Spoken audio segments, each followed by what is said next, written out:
literally wipe us out. But let's start with the upside first. The upsides are absolutely enormous. The potential uses of this are almost unlimited. I only discovered AutoGPTs about a week ago and started writing about them. And after I started writing about them, Jeff Bezos followed me on Twitter, and all kinds of crazy amounts of people have been contacting us. The show where we get you the week's biggest stories from around this world.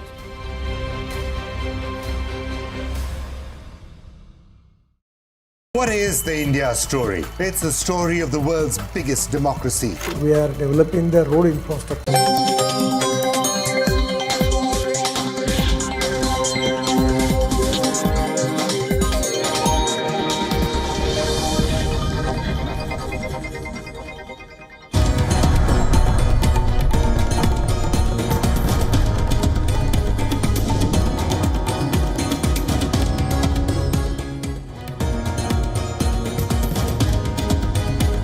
Welcome back. You're watching World DNA with me, Raisha Sehgal. There's lots lined up on the show today, but first, the headlines.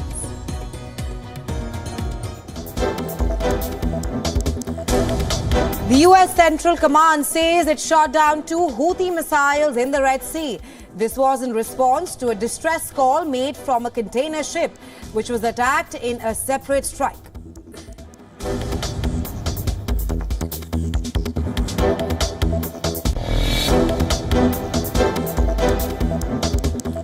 Israeli Prime Minister Benjamin Netanyahu vows to retake control of Gaza's border with Egypt, expanding Israel's mission to neutralize Hamas in a conflict he says is expected to last for months.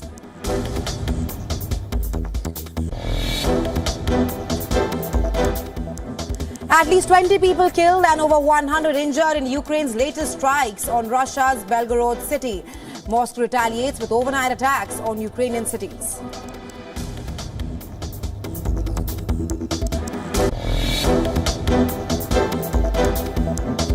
Russian President Vladimir Putin extends New Year message to India, says despite difficult international situation, the ties between the two countries have developed dynamically.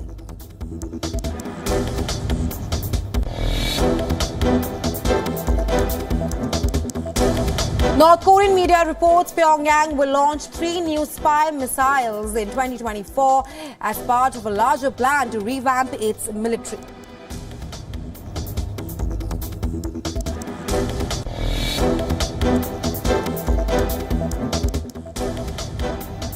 Richa Ghosh's career best 96 and Deepti Sharma's 5-wicket haul go in vain as Australia women defeat India to win the 3-match ODI series in Mumbai.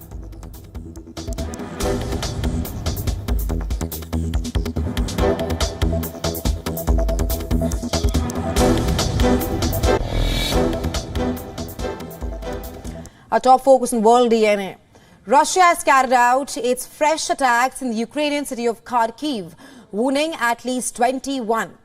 Russian officials had vowed revenge against Ukraine for a series of airstrikes that left at least 20 people dead and dozens wounded in the city of Belgorod. We emphasize that the Russian armed forces work only on military targets and the infrastructure directly associated with them. We will continue to do so. This crime will not go unpunished. The latest bout of Russian and Ukrainian strikes and their toll on the civilian population took center stage at the United Nations Security Council meeting.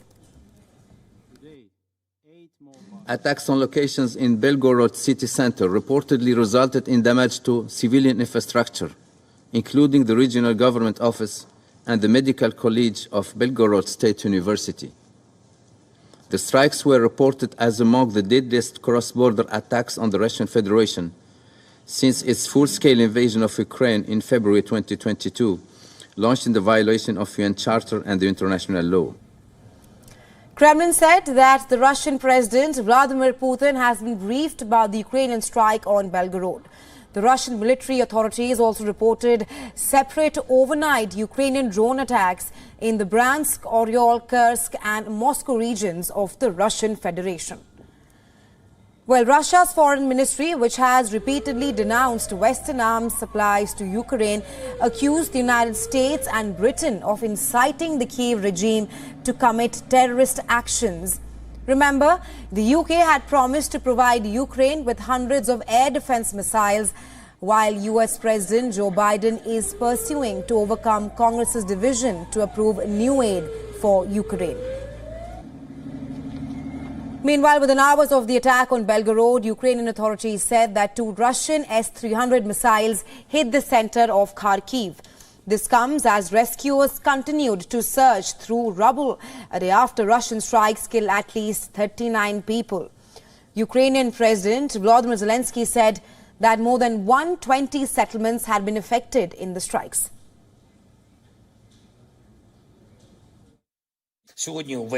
All throughout the day today, there have been reports on the aftermath of the Russian strikes. In total, more than 120 cities and villages in Ukraine suffered from yesterday's Russian attack alone. 39 people were killed. My condolences to all who lost their loved ones. City officials said that January 1st will be declared a day of mourning in the capital Kyiv, where at least 17 people were killed.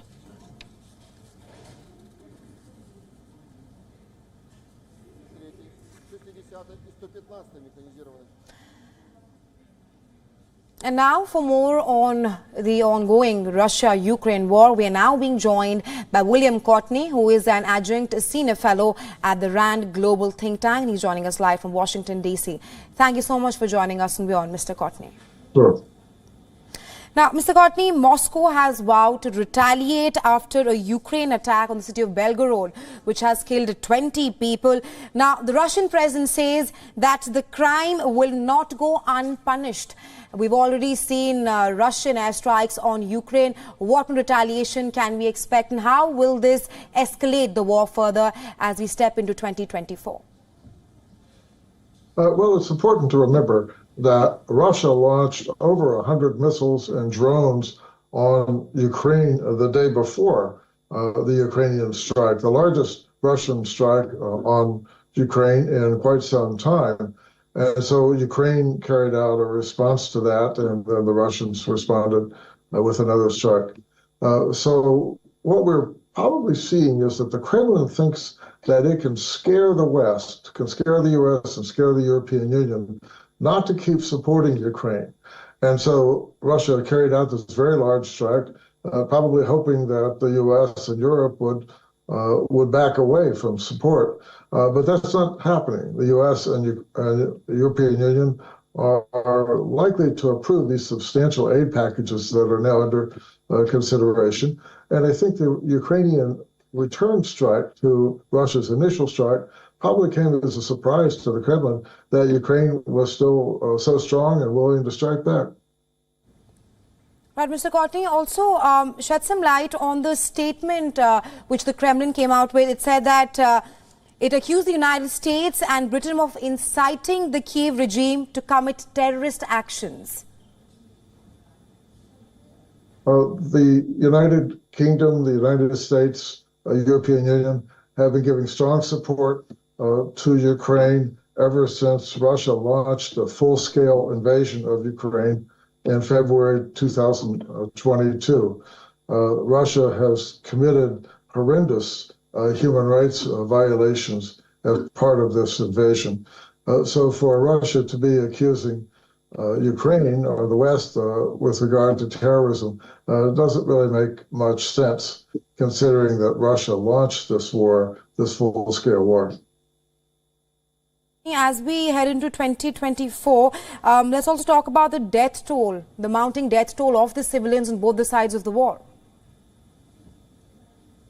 The death toll will continue to increase as long as the war continues. The U.S., UK, Europe, Ukraine have all called for Russia to withdraw its troops to end its war against Ukraine, a war that's been widely condemned around the world. But Russia continues to pursue the war. So deaths will continue as long as Russia is carrying out aggression in Ukraine. Right. Thank you so much, Mr. Cotney, for joining us in WION and sharing your insights with us on this story. You're welcome.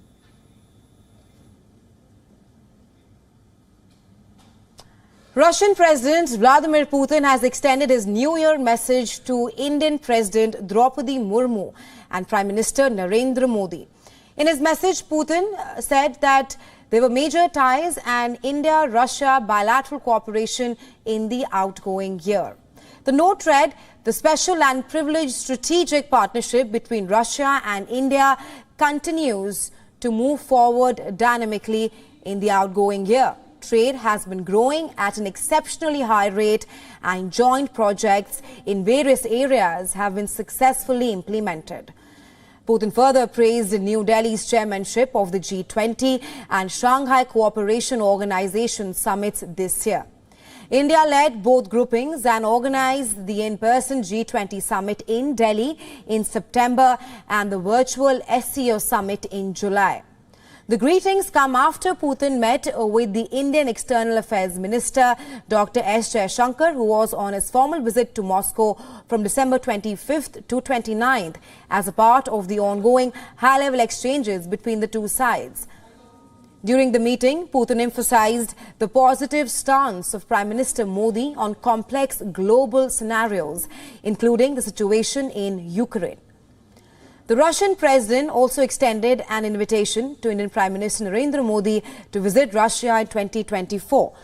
It is also noteworthy here that Russia will assume the BRICS presidency on January 1st, hosting the summit in Kazan.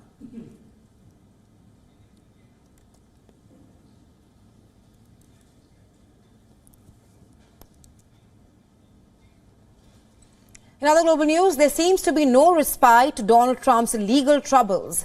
American prosecutors have now urged a federal appeals court to reject Trump's claim to presidential immunity.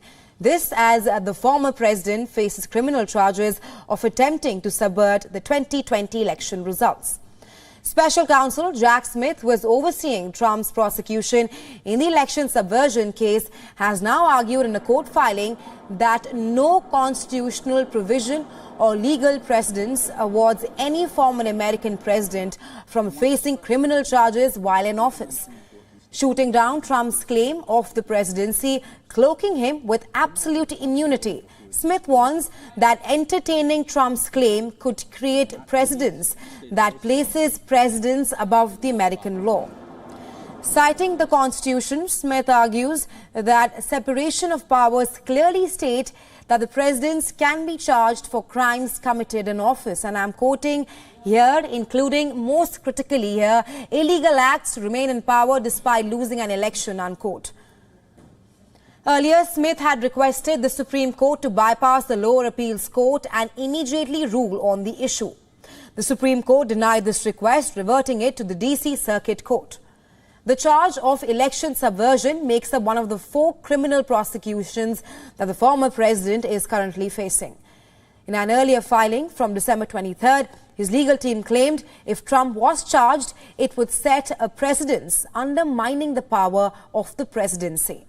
A 3-judge panel of the U.S. Appeals Court for the District of Columbia is scheduled to hold a proceeding on the 9th of January 2024.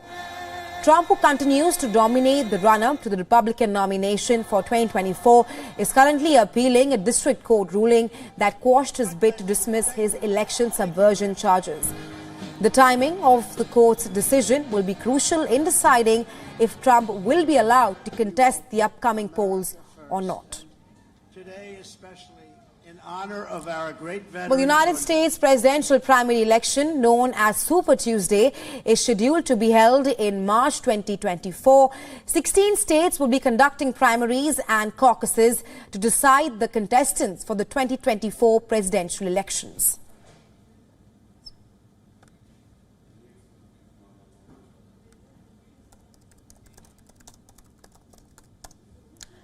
Meanwhile, North Korea has set its policy goals for next year. It includes launching 3 additional military reconnaissance satellites and building unmanned aerial vehicles to advance North Korea's military. However, Pyongyang has not yet released any imagery for the new satellite. Now, leader Kim Jong-un says that Pyongyang has no other choice but to go forward with his nuclear ambitions and forge deeper ties with anti-US countries. Experts have hinted this to strengthening ties with Russia. Kim has also ruled out the possibility of unifying with South Korea. According to Pyongyang, Seoul has declared that the North is its main enemy. As a result, the Workers' Party has also concluded that the path of unification is not possible. Kim's remarks follow red military drill conducted by South Korea earlier this week against any surprise attack by the North. In late November, North Korea announced that it has successfully launched its first military spy satellite. The November 21st launch was preceded by 2 failed attempts last year when its new Cholema first rocket crashed into the sea. The move raised regional tensions and sparked fresh sanctions from the US, Australia, Japan and South Korea. The apparent success also came after Russian President Vladimir Putin promised to help North Korea build satellites in the future.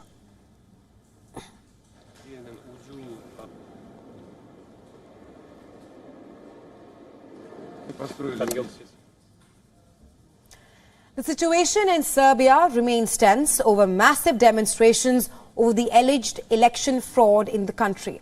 While Serbian President Alexander Vučić has said that he has secured a commanding victory in the December 17th elections, as demonstrators and opposition groups hit the streets demanding annulment of the results.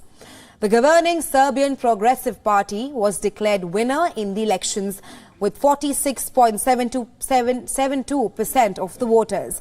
According to the initial results, that is, but the opposition alliance, that is, the Serbia Against Violence, has claimed the election was stolen. The opposition leader and member of parliament from Serbia Against Violence, Marinka Tepic, addressed the gathering of demonstrators and raised the demand for annulment of electoral results. The only thing I can tell you is all that has already been said. These elections need to be annulled. On December 30th, Serbian capital Belgrade was rocked by a 24-hour blockade of streets by thousands of demonstrators. The organizers called for establishing an independent probe panel for alleged fraud in the polls conducted and free and fair elections in the next 6 months.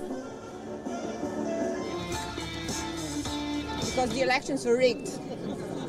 And I think that's whichever side you support, that's something you can't support at the end. If one feels that something is not right, then one casts a vote to disagree with what is wrong. That is what we can do, not to take sides of what we think is wrong. One day, our children, grandchildren and great-grandchildren will see who said what at which moment in history and where they were. Let's talk business now. Stocks on Wall Street took a break in the last session of 2023, following a surge that brought the market close to all-time highs. Global equities snapped a 5-day run-up on Friday, the final session before the New Year weekend. There are indications of fatigue, suggesting a halt or retreat. This follows a run-up that has outperformed expectations despite uncertainties about the Federal Reserve, recession fears and geopolitical threats that the world is facing. Still, for bulls defying all doomsday scenarios, the S&P 500 closed just shy of its record high. The S&P 500 also recorded its greatest weekly surge since 2004, fueled by the AI boom and the fear of missing out of FOMO. The S&P 500 soared 24% in 2023, while the Nasdaq 100 had its best year since 1999.